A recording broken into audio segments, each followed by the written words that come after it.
Frank Mba, spokesperson of the Nigerian Police. Rufai. All right, Inspector General of Police Mohammed Adamu has lately been given a perspective on the forthcoming governorship elections in Edo and Ondo states. Last week, Mr. Adamu was widely reported in the media as having accused desperate politicians of consciously arming miscreants with the sinister objective of unleashing violence on suspecting members of the public in both states on the days of polling.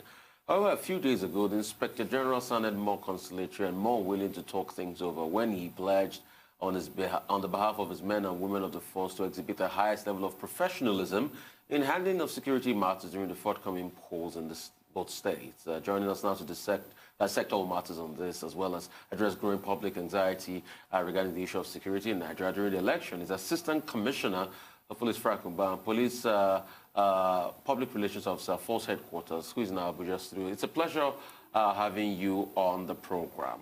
Real quickly, Yaga. Right, Mr. Frank Mba, good to see you again. Real quickly, Yaga went further to release, I think it was yesterday, a report on hotspots in Edo State and cited, well over 10 local governments of the 18 where there are already pre-election violence going on and how that can compromise things. I mean, what's the police force doing on this? I know you had a meeting with stakeholders, the civil society organization yesterday. But let's start from the Yaga report. At least this is something to be able to work with in the election we're going to see in the next couple of days on the 17th of September. What have you done as regards that Yaga report on ground, Mr. Frank Mba? Okay, first of all, thank you, Rufai, for having me on this program. It's a privilege and it's always an honor serving this country. Yes, I've seen the report of Yaga.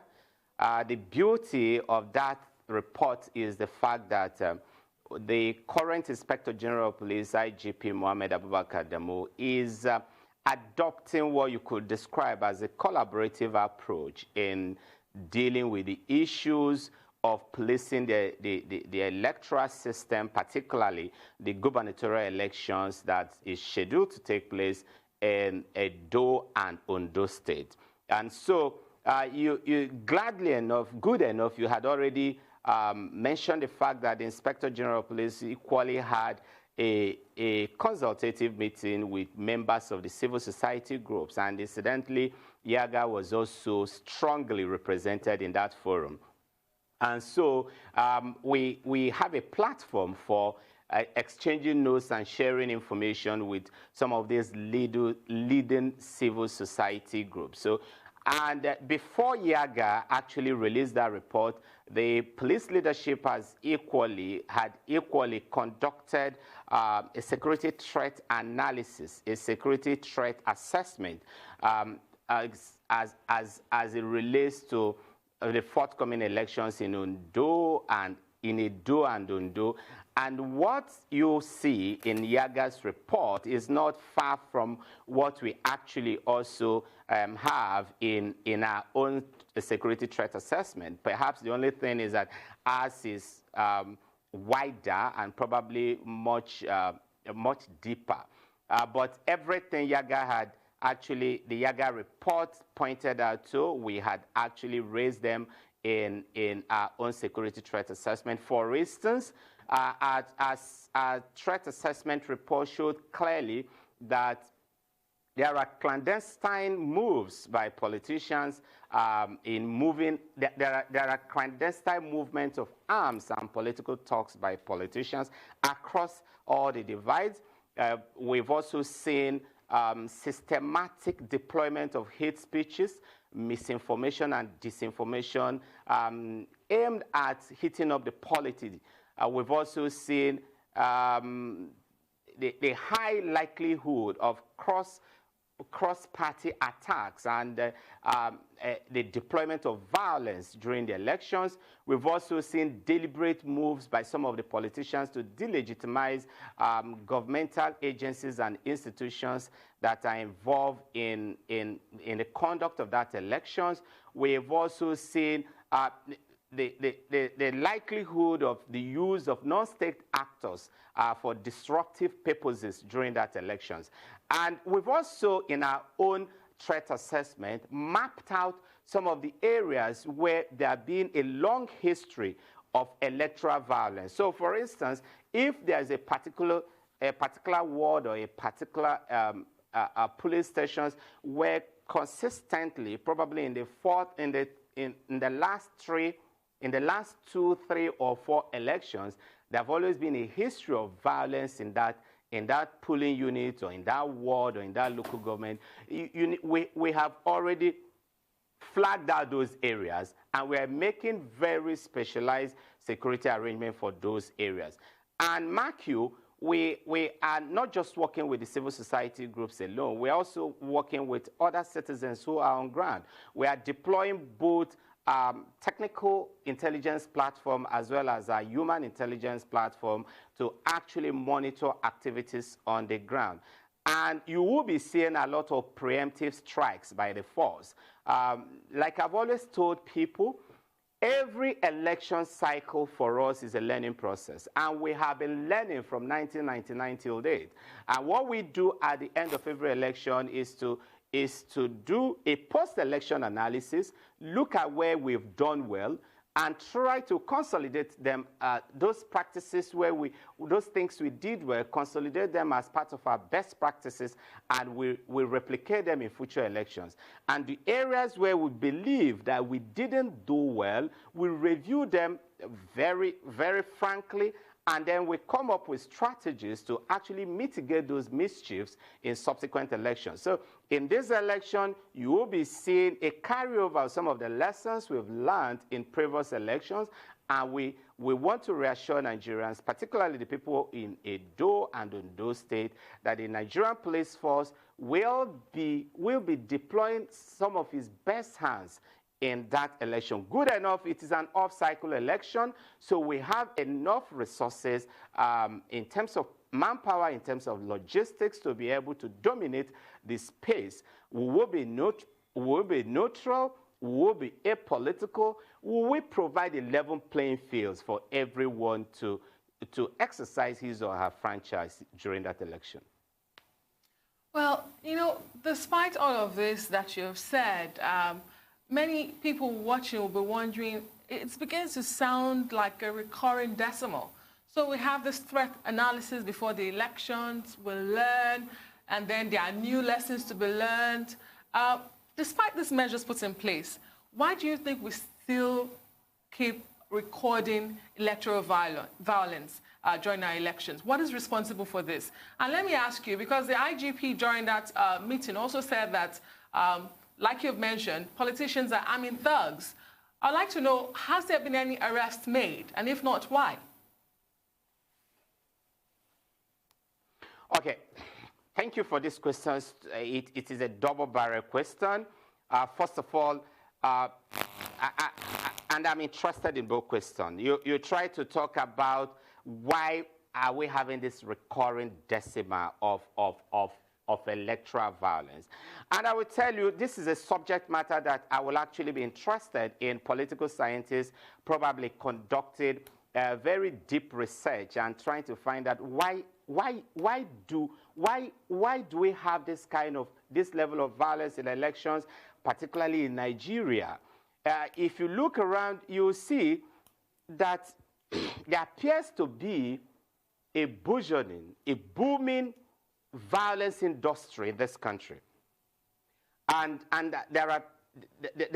it appears like there is a violence factory, and the problem with electoral violence is that apart from its short-term effect, its immediate effects such as loss of lives, loss of property, maiming of citizens, the fear that it causes, the panic, which can sometimes lead to the enfranchisement of voters, and all those immediate impacts you will feel. Beyond that, electoral violence have a way of enthroning unpopular candidates And when you enthrone unpopular candidates, these candidates become very reckless because they are not responsible to the people. They are not loyal to the people. They don't owe allegiance to the people. They didn't come to power through popular votes. So they are only loyal to their political godfathers and those who sponsor the violence that brought them to power. And then what this also, the effect of this, the impact of this is that this again breeds bad governance because they are reckless, because they don't owe allegiance to the people, they don't care about the people, so they conduct themselves irresponsibly and recklessly, and that breeds bad governance. Then bad governance itself will breed unemployment, poverty, insecurity, and all kind of negative implication. Now, what happens is, in the next cycle of election, these politicians come back and take advantage of this bad governance, poverty, unemployment, and insecurity. Because of the unemployment, they have so many idle hands to recruit again as political thugs. Because of the poverty, they can just come around and give people paltry sums of money and then recruit them again as political thugs, and then deploy them again for the next election, and the cycle goes on and on and on. So as a people, it is not just about policing or about law enforcement. As a people, we must break this unending cycle of violence. And if you look at our political space, beyond even the core electoral processes, you see this culture of violence everywhere. Why is it that a body as beautiful as Nigeria Medical Association, for example, we have problem conducting election? Why will we have problems with NBA conducting election? We can't even be talking about the transport sector, where sometimes you see one person waking up and saying they want to overthrow the leadership of a motor park. And then you have this everywhere. So even in this country, when students' union are conducting elections, sometimes they request for police deployment.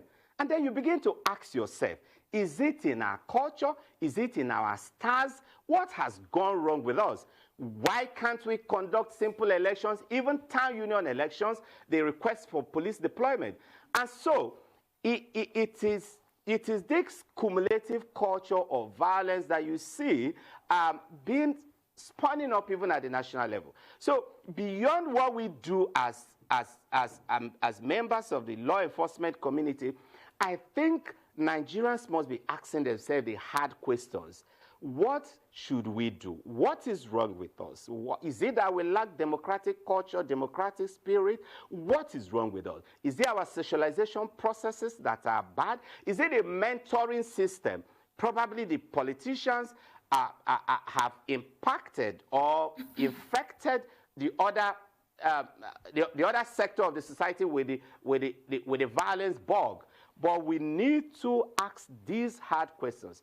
Until we're able to deal with this culture of violence, you can blame the police, you can blame the army, you can blame the civil defense, but we will continue to revisit this again and again and again. There are so many countries in the world when they conduct elections, the police, you don't even know an election is going on.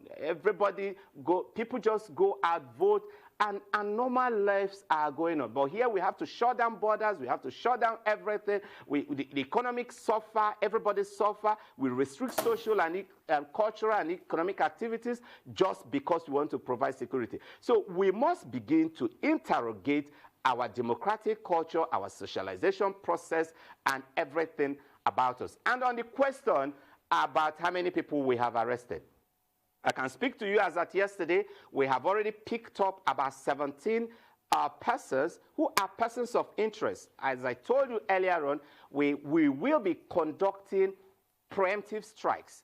Some of the raids we'll be carrying out will be intelligence-driven raid. They'll be target-oriented. They'll be purposeful. We have a plan to pick out certain people of interest before the day of the election. We will identify them, isolate them, and neutralize them, and make it impossible for them to be able to unleash violence and mayhem on the good people Edo and Ondo states. Well, Frank Mba, good morning. It's good and quite exciting to have you on the morning show, considering how busy and elusive you have been. I hope that subsequently this is a good sign. You make yourself more available and accessible.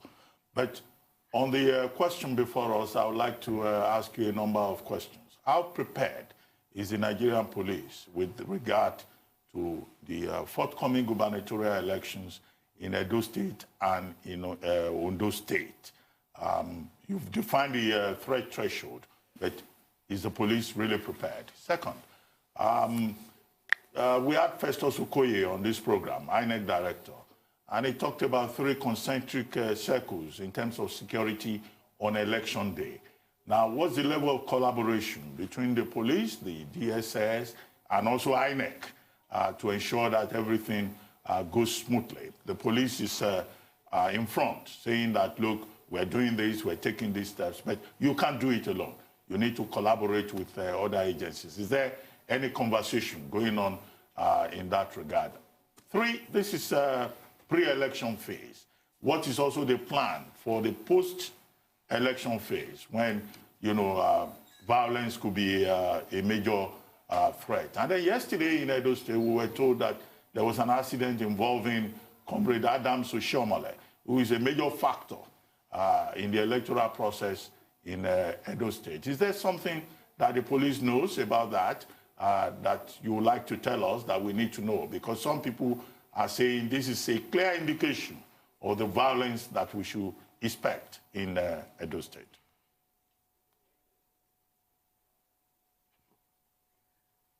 Well, thank you, Ruben, and it's actually a pleasure also being on the same platform with you. I just wanted to comment on the preliminary remarks you made before you dished out all those questions. You acknowledge the fact that Frank Mba is busy, and at the same time, you made reference to the fact that Frank is elusive. That's a paradox in itself, but it's fine. I'm here. I accept I'm busy, but I'm just here to serve. Frank is not elusive. It's just you need to be able to deal with the competing interests. And having said that, let me come back to your question. And incidentally, they are so loaded. I hope those, if I fail to remember any of the questions, you please help me to remind me. First of all, let me start with the issue of our preparation for the elections. I will tell you, we are fully prepared. An election is like a pregnancy. If your wife is pregnant, you should expect that in 9 months, all things being equal, by God's grace, your wife should be delivering. So it shouldn't come unawares. So the election in Ondo, in Edo and Ondo is not taking us unawares. We know exactly that an election is an off-cycle election is on the offing, or off-cycle elections are on the offing. So we are adequately prepared for this election. Our men will be arriving. Some of the men that will be coming from outside Edo State will be arriving in the state probably 5 days even before the election. That will give them enough time to acclimatize. It will give them enough time to identify the areas where they will be deployed, and will also be paying them an allowance that will cover the number of days that they will be spending in Edo. We are adequately prepared. And we acknowledge the fact that election security does not just, is not a matter of just the day of the election. It is a process, and it will run even until after the election. So even after the election, our personnel will remain on ground in Edo for at least another 24 or 48 hours before they begin to depart, bearing any other unforeseen circumstances. On the issue of collaboration, absolutely. We are working with other security agencies. And for the first time, the Interagency Consultative Committee on Election Security have been able to produce a unified code of conduct and rules of engagement that that will guide the operations of the different agencies that will be policing the electoral system. You know that the Nigerian police force clearly is the lead agency in policing elections in Nigeria. But just like you rightly noted, we can't do it alone. We have to work with other agencies, the Triple S, the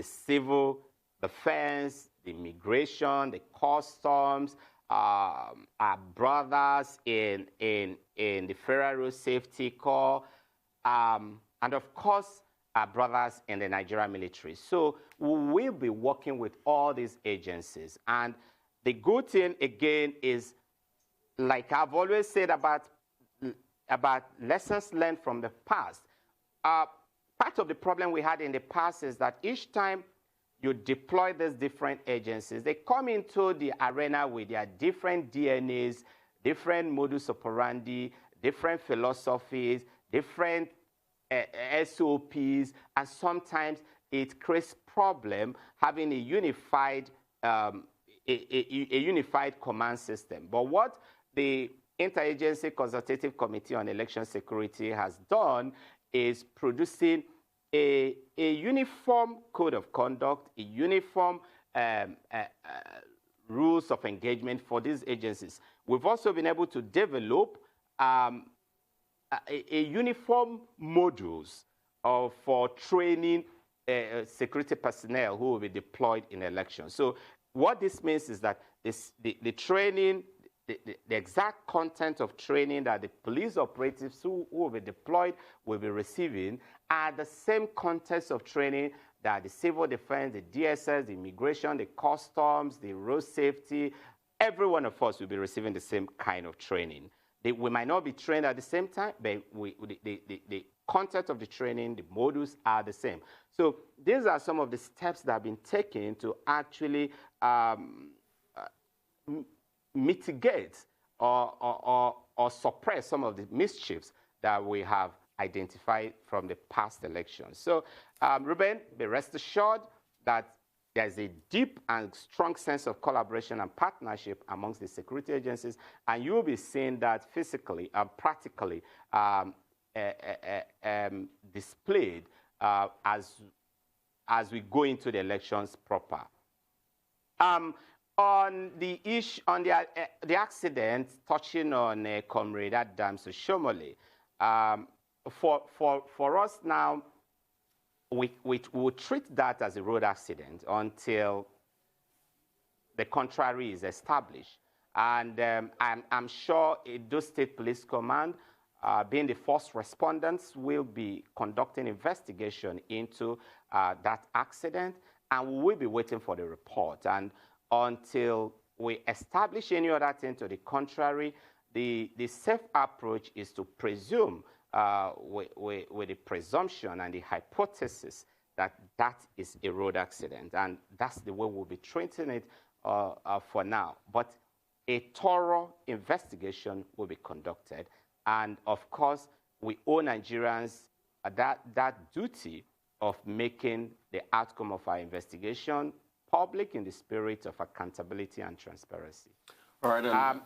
Okay. I can't remember the rest questions, and if you can remind me the rest questions, I'll begin to deal with them. Okay, I think you've done justice to most of them, but I just wanted to say on behalf of us here at Arise, we would like to say commiserations to the Nigerian Police Force, because police officers actually lost their lives in that accident. Real quickly, I just wanted to ask one question. Yaga talked about a very important point in their report, the role of cult groups. There's an pre-existing cult rivalry situation going on in Edo State. Are you nipping that in the bud leading up to the elections? Yes, Rufai, that is part of the growing factory of violence in Nigeria that I was talking about. Because if you live in any country where the political system rewards violence, in this country we have seen people start out as political thugs.